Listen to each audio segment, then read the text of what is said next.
Olá, muito boa noite. Está no ar o programa Mais Saúde desta terça-feira, hoje com uma atenção especial à saúde das crianças. Nós vamos falar principalmente em relação à obesidade infantil, ao sobrepeso. Quando é que isso começa? O que a gente pode fazer para evitar esse sobrepeso e principalmente a obesidade nessa fase, porque o futuro, aí a coisa pode complicar.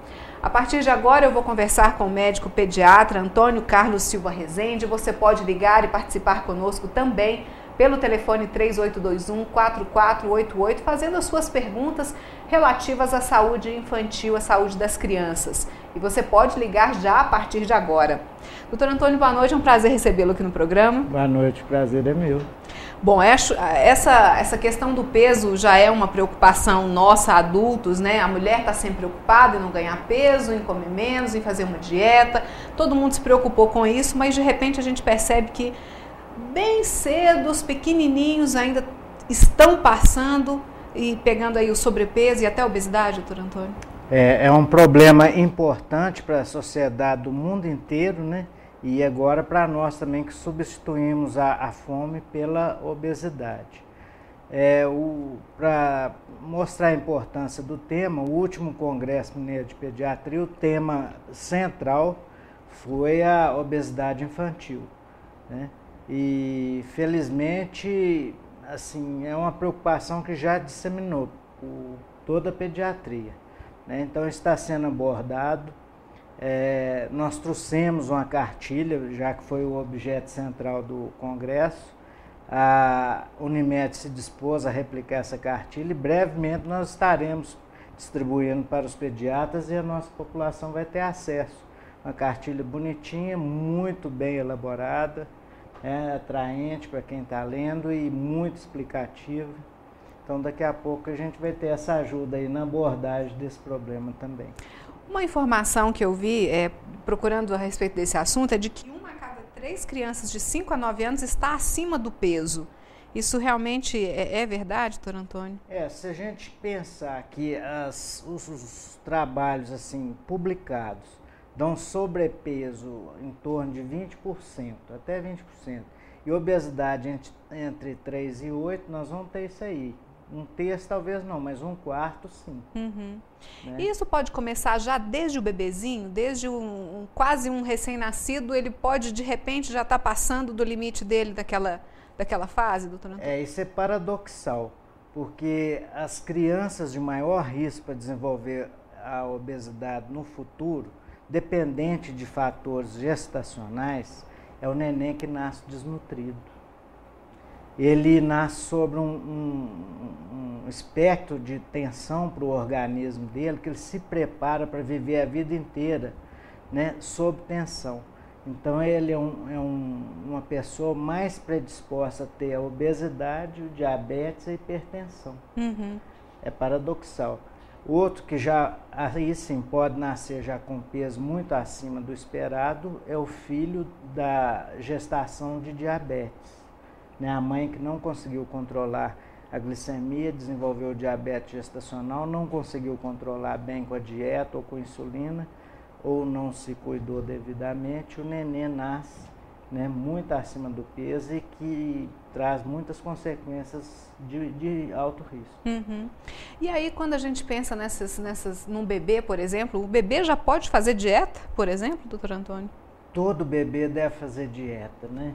Nós temos aí toda uma propaganda de que o alimento saudável para o bebê é o leite materno, né?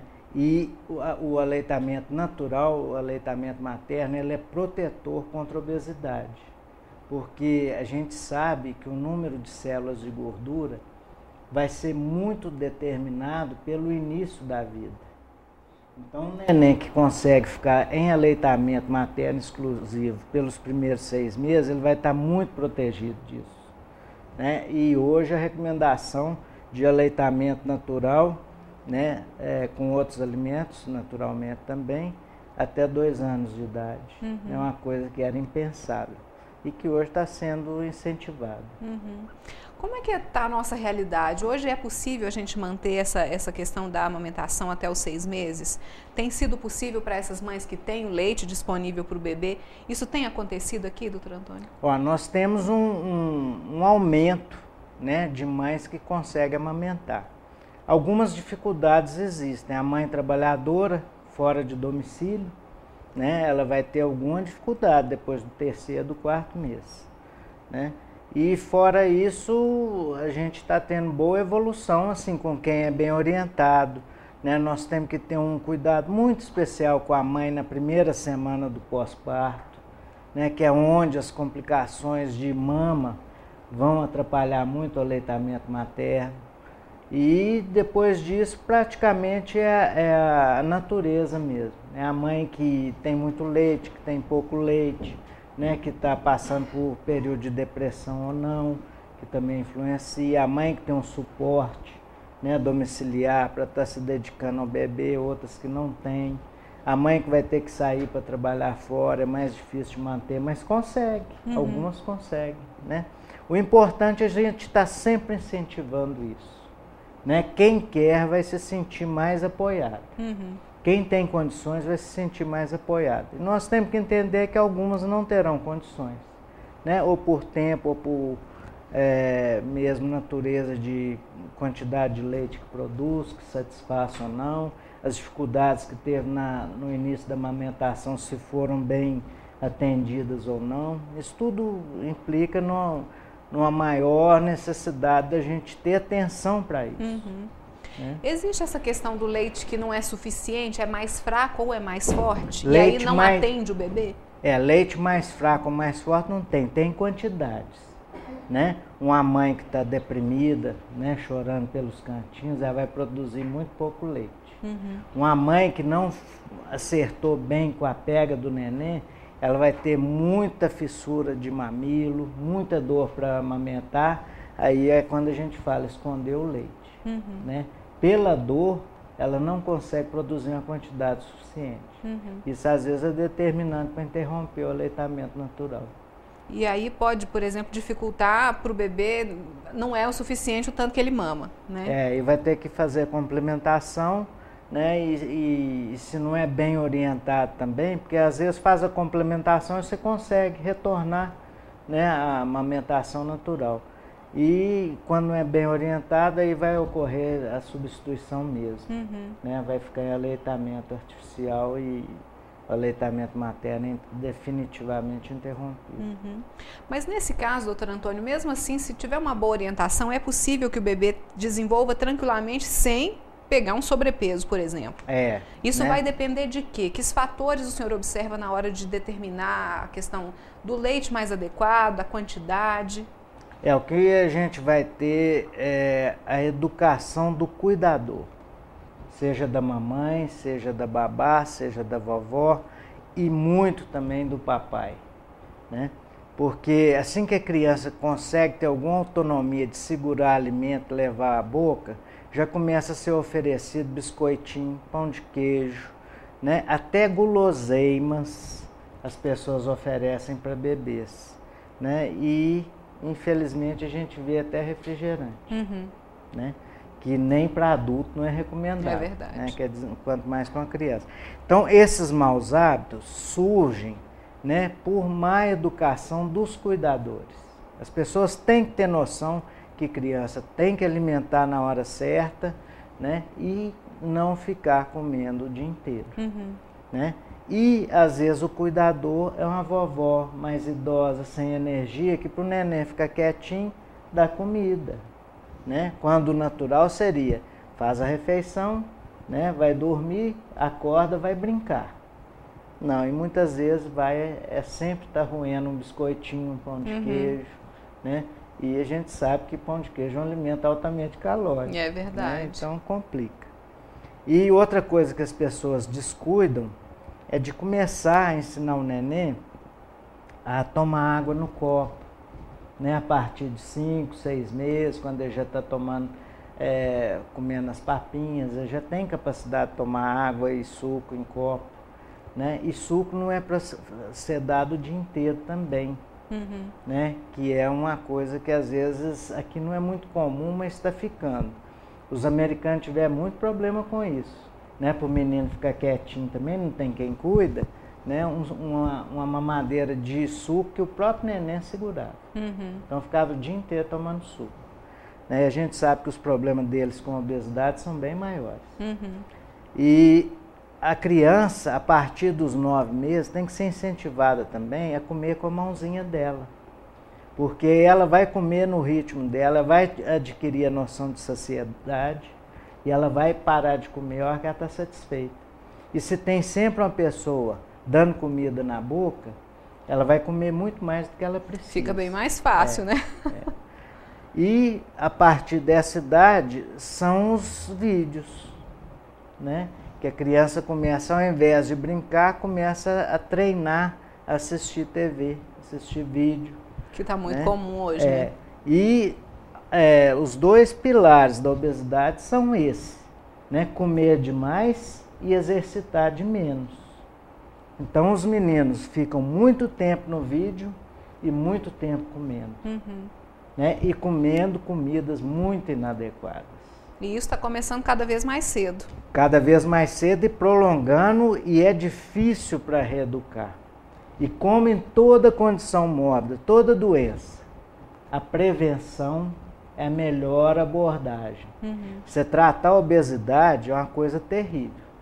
Você prevenir a obesidade é uma obrigação de todo mundo que devia ser feito, né, diuturnamente em todos os lugares, inclusive nas escolas.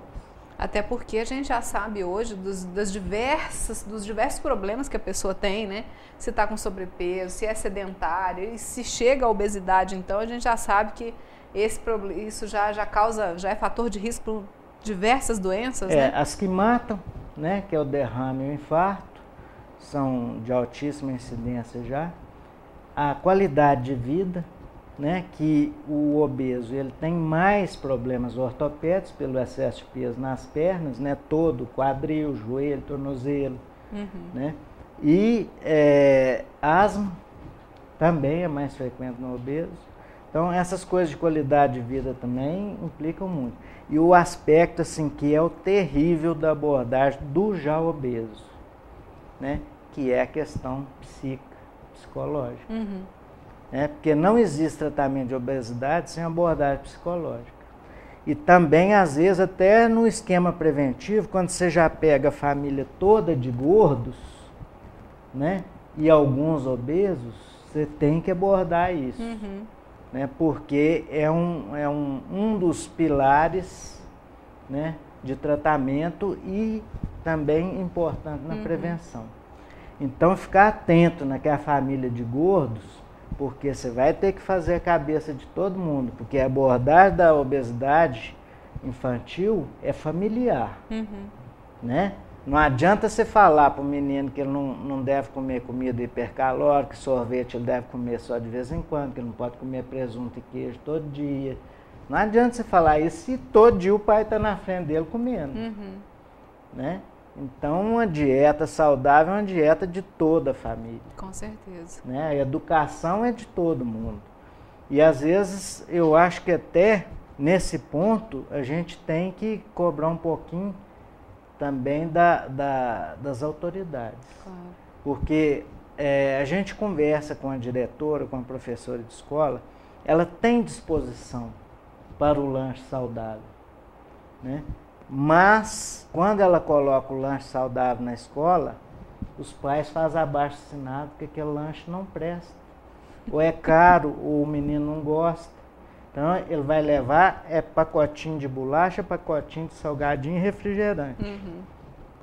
Então, se você tiver uma lei municipal, e isso nessa cartilha está sendo abordado, é um dos aspectos da prevenção, é ter leis municipais que apoiem isso. Claro. Né? A escola, seja pública, seja privada, ela tem a obrigação de oferecer dieta saudável e só ela.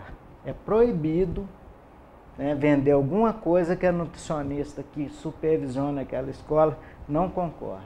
Ok. Então isso aí é um dos aspectos também que vem nessa cartilha aí que foi abordado e que eu acho que tem um efeito prático. Com certeza. Nós vamos para um rápido intervalo, já eu volto, continuo conversando com o Dr. Antônio Carlos a respeito da questão do sobrepeso, da obesidade infantil. Você pode participar conosco pelo telefone 3821-4488. Eu volto já.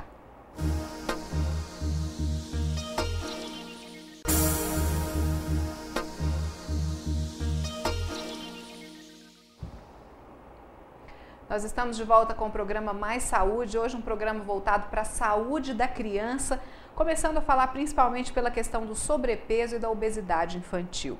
Doutor Antônio, a gente falava da questão da guloseimas, que o senhor falou ainda há pouco, que muitos pais, às vezes, dão realmente guloseimas para as crianças cada vez mais cedo.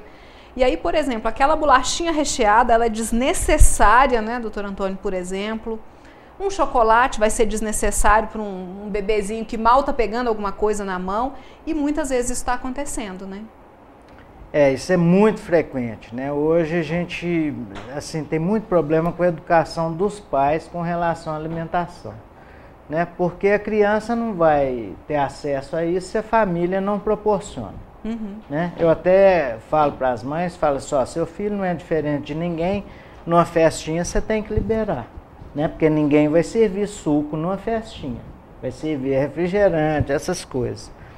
Mas ali está liberado, mas ele tem que saber que na casa dele não tem e que isso não é saudável, né? Que é eventual.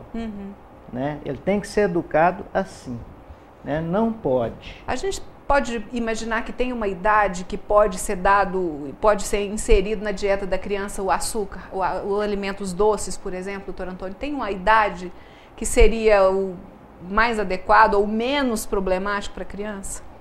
Quanto mais você puder retardar, melhor, né? Agora, é isso aí, vai conhecer na festinha, vai conhecer na escola, né?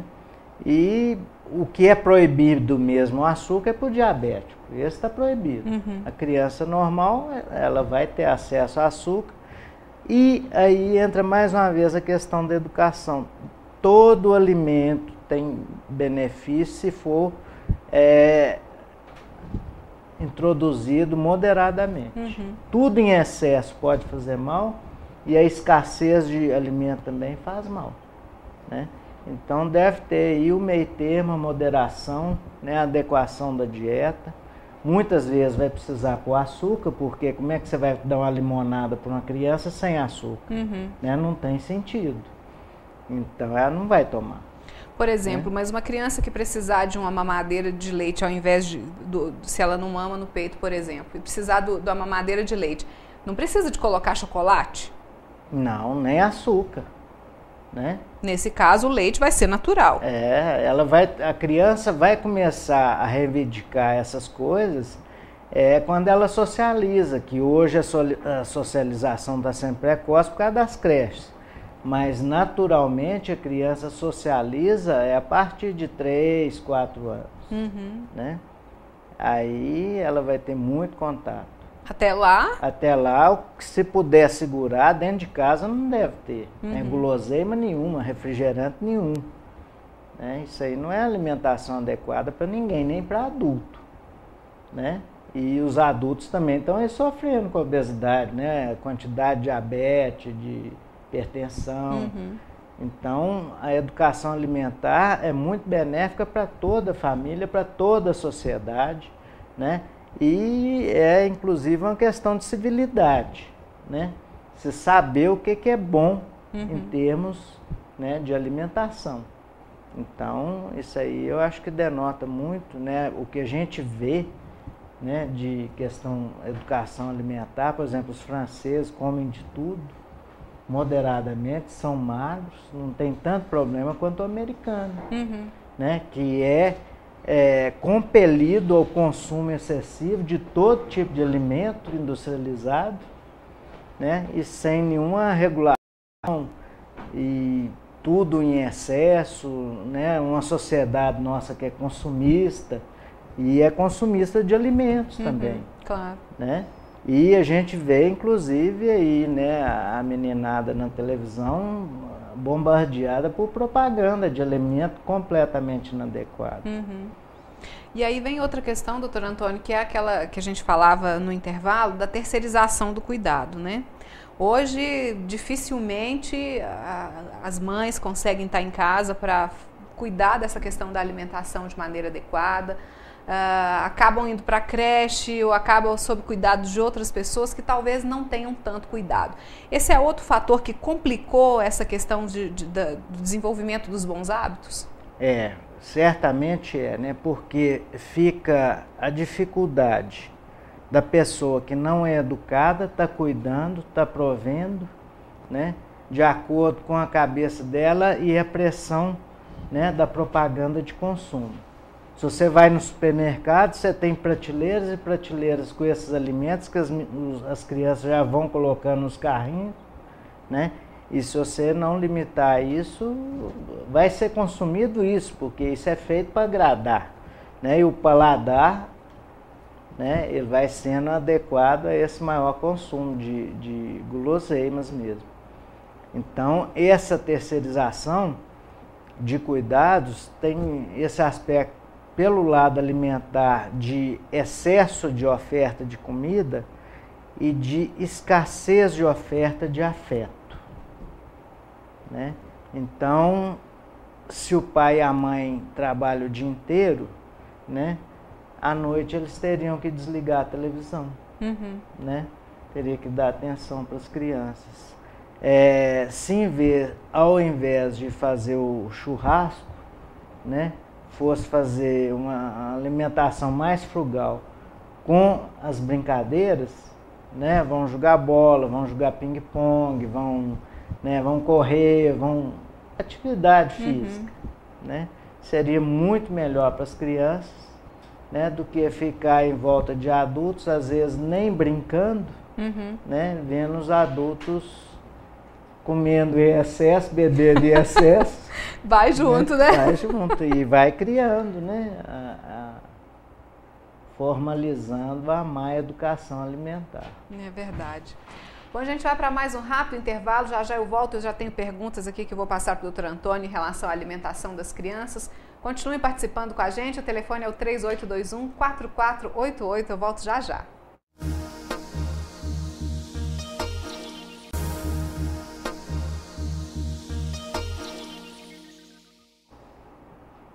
Estamos de volta com Mais Saúde. Agora, antes da gente voltar a falar da saúde das crianças, da boa alimentação, a dica especial que a Flávia Faria traz para a gente toda terça-feira no Mais Saúde, essa parceria tão especial que a gente tem com o Colchão Oriental J2000.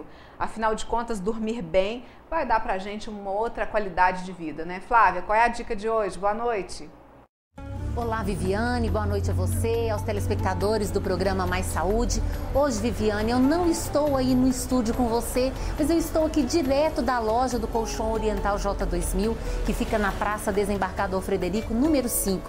Eu quero mostrar para vocês hoje como a loja é bonita, nós temos vários colchões de casal, de solteiro, mas eu quero falar para vocês também sobre os benefícios do Colchão Oriental J2000 para quem tem hérnia de disco. Hoje nós sabemos que a gente carrega muito peso, a gente senta de maneira errada, às vezes deita para assistir televisão e com isso a nossa coluna vai se sentindo sobrecarregada e pode inclusive acontecer a hérnia de disco, que é essa inflamação aqui, Viviane, onde o nosso disco sai para fora das vértebras e causa essa inflamação no disco. Essa inflamação dói. Quem tem hérnia de disco sabe quanto dói. Só que o Colchão Oriental J2000, ele proporciona pra gente uma posição muito certinha quando a gente vai dormir. E com isso a gente consegue relaxar a musculatura e melhorar essa inflamação, porque ele tem também um anti-inflamatório natural, que ajuda então a reduzir a dor e diminuir a inflamação. Por isso você não pode deixar de conhecer o Colchão Oriental J2000. Para isso, basta você ligar para o 0800 943 2000 e pedir uma visita sem compromisso. Você vai conhecer um pouco mais sobre esse produto que vai ajudar na sua qualidade do sono e, consequentemente, na sua qualidade de vida. E tem promoção, viu, Viviane? Comprando o Colchão Oriental J2000, você vai ganhar uma linda cama box. Obrigada pelo recado mais uma vez, Flávia. Terça-feira que vem você volta então com mais dicas para o nosso telespectador. Eu volto aqui conversando no estúdio com o médico pediatra Antônio Carlos Silva Rezende. A gente fala sobre a alimentação das crianças, o sobrepeso e a obesidade infantil. Doutor Antônio, o nosso corpo ele já é preparado para gostar mais dessas coisas de açúcar, das coisas gordurosas? Isso é natural do nosso corpo? É natural porque nós temos diversas regiões da língua para diversos paladares, né? Então, os que nos agradam mais são realmente os açúcares, os alimentos com maior teor de gordura. Então, isso é da natureza. Mas a educação, né, pode manter isso num equilíbrio, né? Aí você não precisa hipertrofiar a gostosura do açúcar nem da gordura, né? Então, isso faz parte da educação alimentar. Você tem um equilíbrio entre os alimentos, entre os sabores, né? Uma diversidade também. E aí a gente vai forçar a criança a experimentar os alimentos diferentes, doutor Antônio? Como é que deve ser isso? É possível se haver assim, realmente uma aversão, se houver essa questão de forçar no alimento? Isso aí é muito grave, né? Quando chega no ponto de forçar, de pôr comida na boca, de ameaçar, de bater, isso aí vai certamente ser o início de mais transtornos alimentares. Quer dizer, não vai resolver em nada? Não vai resolver. Educação é repetir com paciência, oferecer, não se exasperar com a recusa, né? Não deixar de oferecer porque foi recusado 1, 2, 3 vezes, porque a criança não se cansa, nós nos cansamos muito antes dela, né? Então deve ser oferecido sempre uma dieta diversificada, né? Se houver recusa, que seja respeitado naturalmente. Não deve haver substituição, que é um problema sério, substituir almoço e jantar por leite, ainda mais em mamadeira, ainda mais em menino acima de 1 ano, né, que já devia estar desmamado. Mas faz parte da nossa cultura ver menino mamando com 3, 4, 6 anos de idade. Por exemplo, uma criança que com 1, 2 anos, ela come ali a comida, um pouco de comida, mas tem a mamadeira que reforça. Isso está errado? Está errado. O almoço é o almoço. O esquema alimentar habitualmente são 3 refeições de leite, manhã, tarde e noite, almoço e jantar, um suco de fruta cítrica e uma outra fruta em algum intervalo que tiver mais prolongado o intervalo, né, que precisa de alguma alimentação entre uma refeição e outra. Esse excesso de leite, então, já vai passar da conta. Vai estar passando, vai entrar na conta do sobrepeso, da obesidade, né? Então a gente tem que ter paciência, né?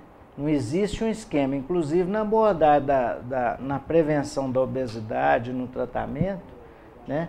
Não existe uma dieta que a nutricionista vai lá e coloca e a pessoa vai seguir aquilo, né? Não é assim, né? São feitas substituições, são feitas diversificações, isso tudo faz parte do esquema da pessoa. Não tem nada muito rígido, não tem uma dieta padrão, que ela vai calcular a quantidade de caloria daquela dieta que agrada, né, a criança ou adulto naquela época e que depois vai poder ser modificada, né? E é muito mais fácil para uma criança pequenininha aceitar as variações, né, do que uma pessoa já com hábitos formados. Claro. Porque a prevenção e o tratamento da obesidade, né, é muito focado em mudança de comportamento, mudança de hábito. É verdade. Né? E é muito difícil, por isso que envolve toda a família, envolve atendimento com a nutricionista, com o pessoal da saúde mental, né, com o pediatra ou clínico, o endocrinologista. Então tem que haver uma inter-relação profissional aí, né, porque é difícil. Ok. A Maria José ligou participando com a gente, ela disse que a neta só come macarrão e carne. Gostaria que o senhor comentasse sobre isso, porque ela coloca outro alimento na boca da criança e ela dá vômito. O que ela pode fazer nesse caso?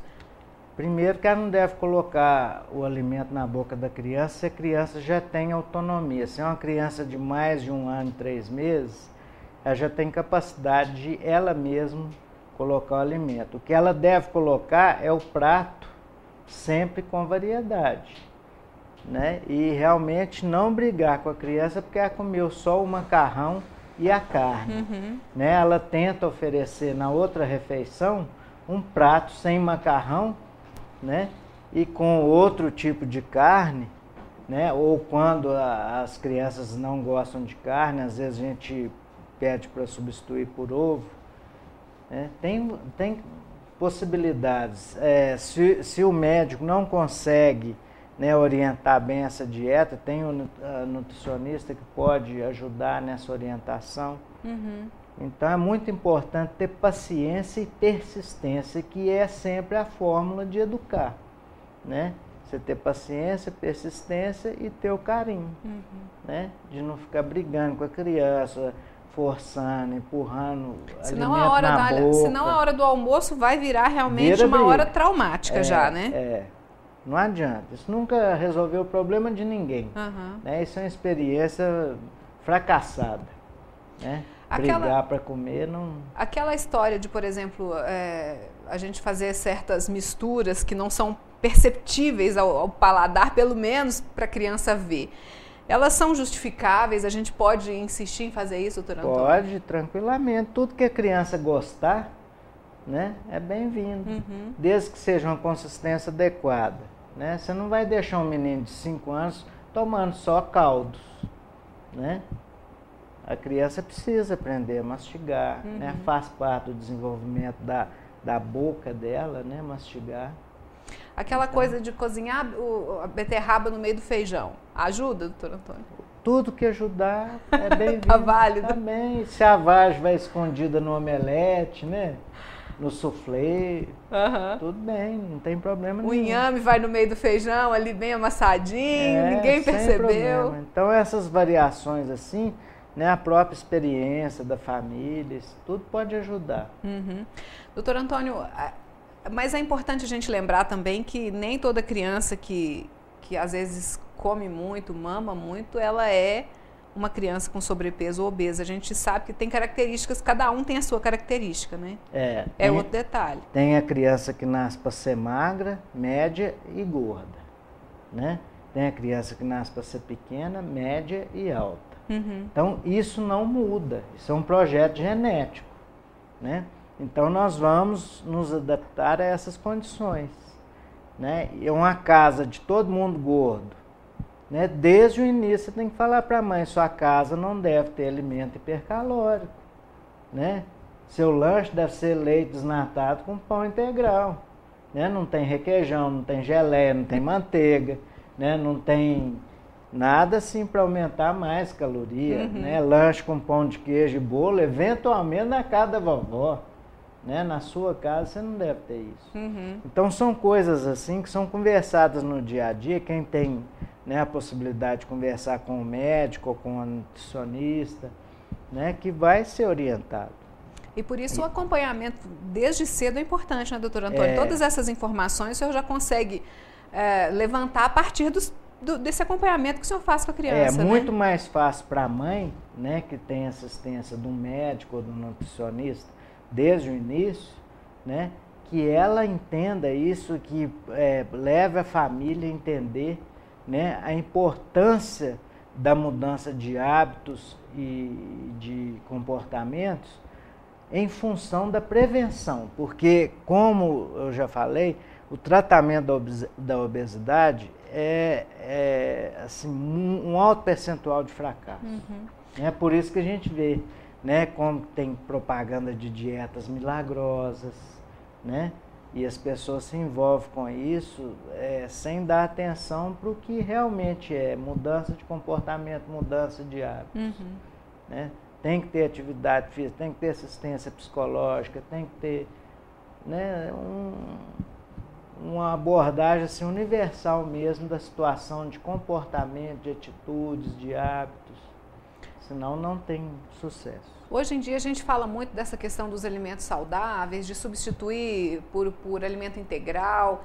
Se essa conversa já começa desde cedo, fica mais fácil, por exemplo, se a gente chegar com uma criança de 10 anos que precisar fazer uma dieta, de entender que aquilo ali é mais saudável. Isso pelo menos tornaria mais fácil esse processo, doutor Antônio? Torna, porque às vezes a gente tem dificuldade, por exemplo, um pai que não concorda que o filho não pode comer de tudo, ele atrapalha a família toda.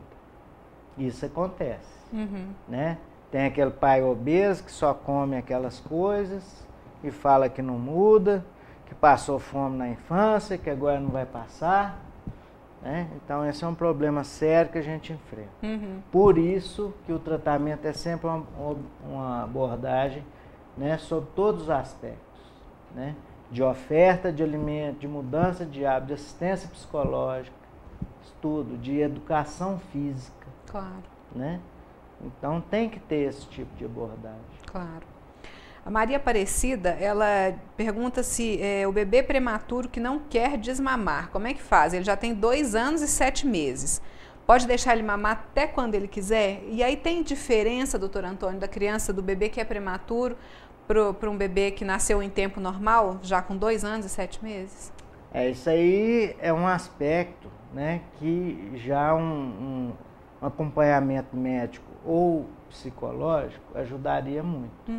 Uma criança e uma mãe que estão em esquema de amamentação ao seio com 2 anos e 7 meses, tem que ver se essa criança aceita outros alimentos ou não, porque se ela não aceita, vai ter que ser feito um processo de tratamento dessa relação. Ela já não é tão natural, né? Tem que ver se tem alguma coisa emperrada nessa relação, né?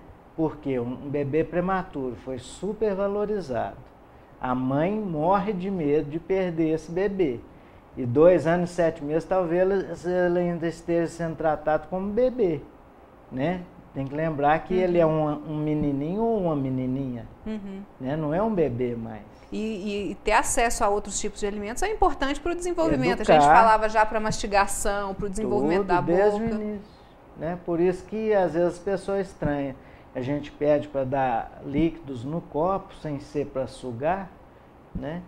Para que tenha esse desenvolvimento. Tem muita criança que não aceita outro alimento até 1 ano de idade, né? Porque ficou só mamando, né? Então ele está condicionado a só mamar, né? Ele não está condicionado a mastigar outro meio de ingerir o alimento, né? Ok. Nós vamos já para o nosso último intervalo, já eu volto com o programa Mais Saúde, nós temos ainda aqui algumas perguntinhas e você pode continuar participando, eu volto já.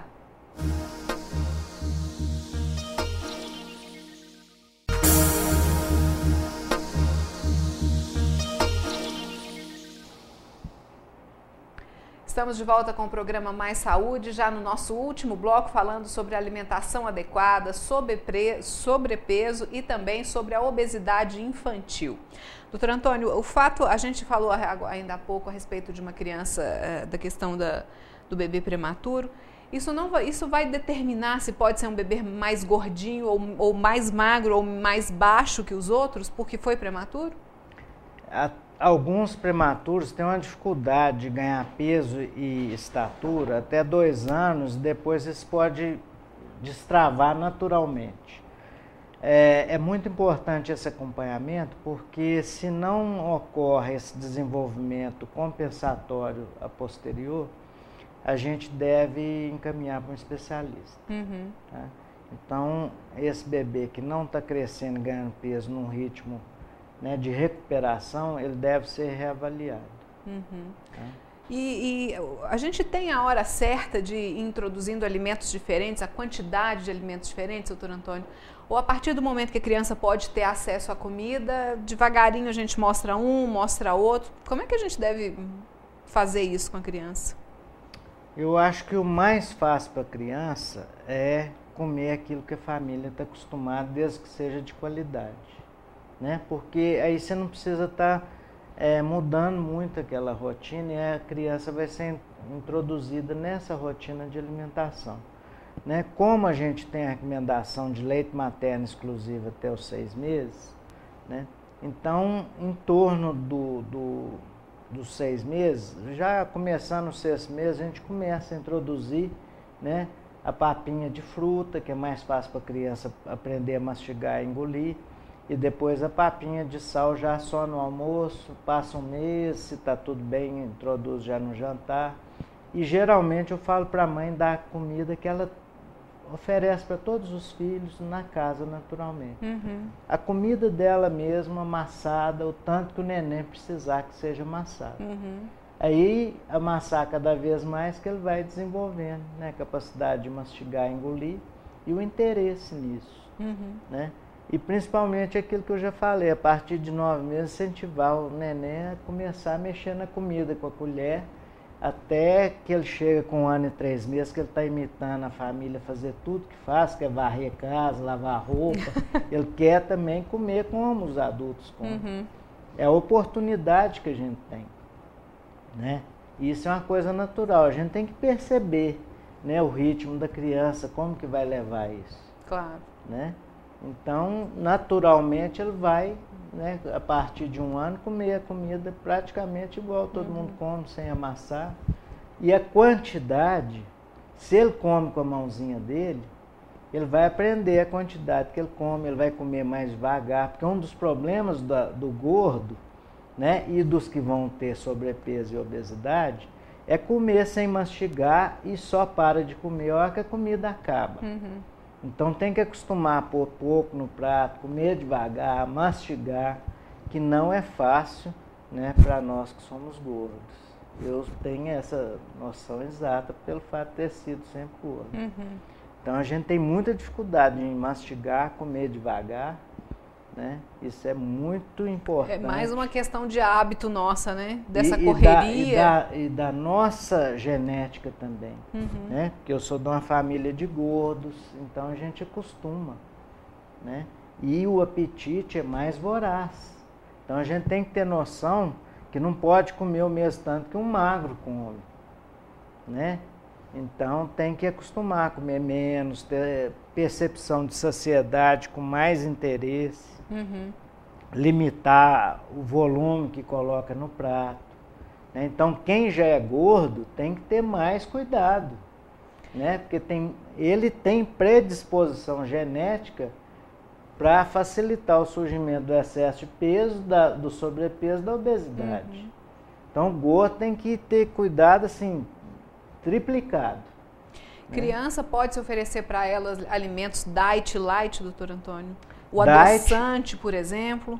Diet é imprescindível para o diabético, né? O diabético deve evitar açúcar, vai usar adoçante, né? Porque ele não tolera o açúcar. Então, o diabético tem que fazer dieta diet mesmo, né? Dieta light vai ser para aqueles com muita dificuldade de substituição de alimentos, porque são alimentos altamente calóricos, né, que você vai reduzir um pouco a quantidade de caloria, porque ele não está tolerando aquela variedade que foi colocada para ele. Então seria mais para variar o cardápio, né? Não necessariamente colocar tudo light. Não ser uma coisa do cotidiano, né? Porque são alimentos caros e altamente calóricos também.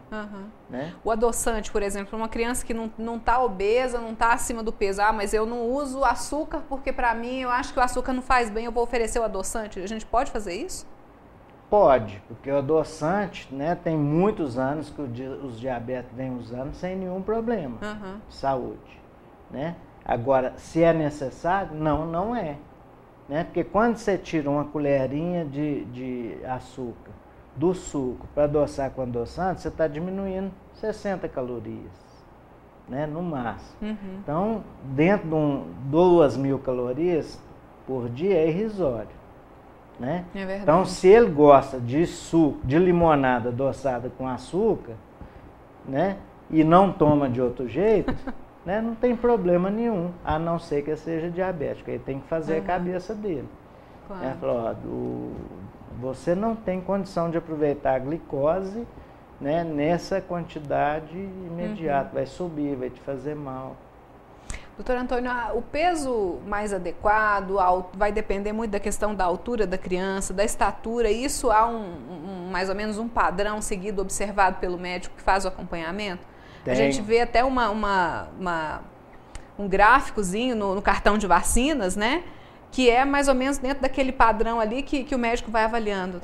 Aquilo ali são as chamadas curvas de crescimento, tanto de estatura quanto de peso, quanto de índice de massa corpórea, né? Aquilo ali, a criança tem o canal dela. Se ela está bem de saúde, ela vai seguir aquele canal certinho, que é uma paralela perfeita a alguma daquelas linhas.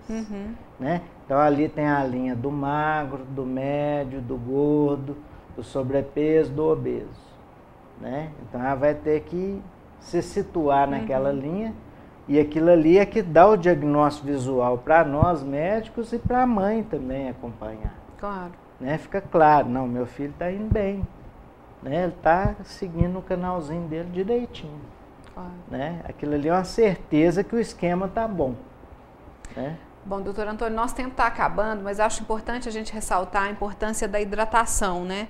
Nessa época agora a gente está com esse calor tão forte e a hidratação vai ser fundamental para manter a saúde também dos bebês, das crianças, né? Principalmente os bebês, né, dependentes de cuidado. Como os idosos, né, a gente tem que oferecer e lembrar disso, né, de hora em hora tá oferecendo água, né, e não ficar oferecendo suco o dia inteiro, refrigerante, é a água, né? E no copinho. No copinho de preferência. E lembrar também, essa época tem muita tosse, né, por causa do ar seco, que é o melhor hidratante para as mucosas também é tomar água. Além do soro que vai colocar no nariz, né, eventualmente a bacia d'água no quarto, né? Então, tomar água faz muito bem. Né? E como que você vai ver se está adequado? Ver se o xixi está clarinho. Né? Se o xixi está muito amarelo é porque tomou pouco. É um meio muito fácil de você ver se o bebê está bem hidratado ou não. Até para adulto, criança maior também, fala, olha seu xixi, que cor que tá, você não está tomando água. Né? E isso a partir dos 6 meses a criança já começa a tomar água, né? O bebê já começa... Essa recomendação de não dar água para o bebê, ela é protetora para quem não tem água limpa. Ah, certo. Isso aí diminuiu muito as mortes por infecção intestinal.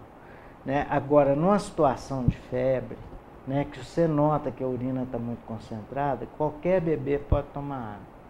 O bebê que está com temperatura 37, 37,3, não está gripado, não tem sinal de infecção, a temperatura não sobe acima disso, provavelmente ele está precisando de água. E se ele tiver uma muleira grande, dá para você ver pela muleira que ela está baixa. Fica mais fácil de saber. Então, essa criança deve tomar água limpa, água tratada, água da Copasa. Tá? Não tomar outro tipo de água, de poço, de garrafão, nada disso. Uma água que você sabe que está limpa e que está adequada. Okay. Porque a grande virtude dessa recomendação de não dar água para os bebês, né, foi conseguir diminuir acentuadamente o número de crianças mortas por infecção intestinal. Ok. Outra questão, doutor Antônio, que eu queria, não gostaria de deixar o senhor embora sem a gente falar sobre isso, é a questão da vacinação. A gente tem visto alguns questionamentos sobre a vacinação que não acontece em alguns lugares, em algumas situações, eu digo em algumas vacinas, e algumas doenças podem começar a voltar. A gente deve ficar atento realmente à caderneta de vacinação, acompanhar aquilo ali, oferecer essa vacina que está disponível e se, em caso da pessoa ter condição realmente de recorrer a outras vacinas também, é uma proteção importante? A vacinação é um dos maiores avanços em termos de saúde pública do mundo. Né? Uma das coisas boas que nós temos no nosso país é esse programa de imunização, né, que rapidamente está conseguindo diminuir acentuadamente doenças como meningite, pneumonia. Nós que estamos no dia a dia, hoje raramente a gente interna menino com meningite, com pneumonia. Antigamente era um mundo de criança com meningite por cachumba, né, que a gente internava porque tinha que hidratar, porque vomitava tanto que desidratava completamente. Então isso assim está acabando. Mas né? A responsabilidade é imprescindível. Por quê? Lá na Europa, pararam de vacinar de qualquer luxo porque inventaram que a vacina fazia mal. Morreram os meninos de qualquer luxo, tiveram que voltar a vacinar. A França teve um grande contingente de crianças sem vacinar contra sarampo. Tiveram um surto, uma epidemia de sarampo lá, acho que 2005, por aí. Consequência, chegaram aqui para nós, franceses trouxeram para Fortaleza e para Olinda sarampo, coisa que nós não tínhamos há 10 anos. O que aconteceu? O governo há 3 anos faz campanha de sarampo intensivamente no estado do Ceará e de Pernambuco. Finalmente, né, no início desse ano, parece que já está debelado de novo. Nós já estamos livres do sarampo outra vez. Por quê? Porque o programa de vacina é bom. Então a gente não pode descuidar disso, não pode afrouxar, né? E todo mundo tem que usufruir desse bem. Claro. Né? Que ele é inquestionável. Uma ou outra pessoa vai questionar a vacina. Sempre vai ter, não existe unanimidade. É lógico. Né? Mas que vacina é assim, inquestionável em termos científico, epidemiológico, né? Todo tipo. E se não tem a doença é porque a vacina fez efeito, mas para continuar fazendo efeito é preciso que as pessoas realmente cumpram aquelas datas, cumpram realmente o calendário de vacinação para evitar esse tipo de problema, né, doutor Antônio? É muito importante. Fica o recado aí. A Valda Luiz está mandando um abraço, doutor Antônio, diz que ela é muito grata, pois o senhor salvou a vida da filha dela. Oh, Deus me ajude. Lá do bairro Ipanema. Obrigada, Valda, pela sua participação. Tem aqui a Lilian, ela fez uma pergunta que está completamente fora do assunto, doutor Antônio, mas uma orientação para ela. Ela disse, pergunta se uma criança, um menino de 10 anos que sente dor nos testículos, fez ultrassom, não deu nada. O que ela pode fazer nesse caso? Continuar o controle com o pediatra e o urologista. Isso é o ideal, né? Doutor Antônio, nosso tempo acabou. Gostaria de agradecer essas orientações tão importantes. A gente quer realmente que as nossas crianças aí sejam saudáveis e, como a gente sabe que nós pais somos responsáveis aí diretamente por isso, fica a dica. Todas essas orientações que o doutor Antônio já passou, a gente espera que a partir delas a gente continue aí vendo elas crescer cada vez mais saudáveis. Obrigada por estar com a gente, eu espero que volte para dar muitas e muitas outras orientações, que a gente sabe que tem muita coisa para aprender, né, doutor Antônio? É um prazer. Muito obrigada, viu? Por nada. Uma boa noite. Boa noite. Agradecendo a você de casa que esteve conosco no programa Mais Saúde desta terça-feira, aos nossos parceiros, a Enigma, que tem moda nova todo dia, fica na Rua General Osório 207, o telefone é o 3823-3955. Obrigada pelo carinho de todos vocês. Ao Tiago Lima e toda a equipe que cuida do meu cabelo e da maquiagem, fica na Rua Cônego Getúlio 525, o telefone é o 3825-8378. Obrigada também pelo carinho de vocês toda semana. A Apolo Floricultura, que sempre enfeita o nosso estúdio toda terça-feira, tem aí dezenas de sugestões para você. O telefone é o 3822-2200, fica aqui na Rua Major Gotti, bem pertinho, aqui da NTV. Agradecendo então a todos que estiveram com a gente. Hoje eu quero deixar um beijo especial para minha mãe, que faz aniversário amanhã, desejando todas as felicidades e a saúde desse mundo para que a gente comemore muitos outros aniversários. Dizendo que amo muito esse exemplo de mulher, que é para mim e para toda a minha família, para minha irmã, para minha família toda. Obrigada, mãe, pelo carinho e felicidades. Terça-feira que vem a gente volta com muito mais saúde. Agora é hora de notícia de Patos de Minas e região com o NTV News. E a gente se encontra amanhã às 11h30 no 30 Minutos. Boa noite.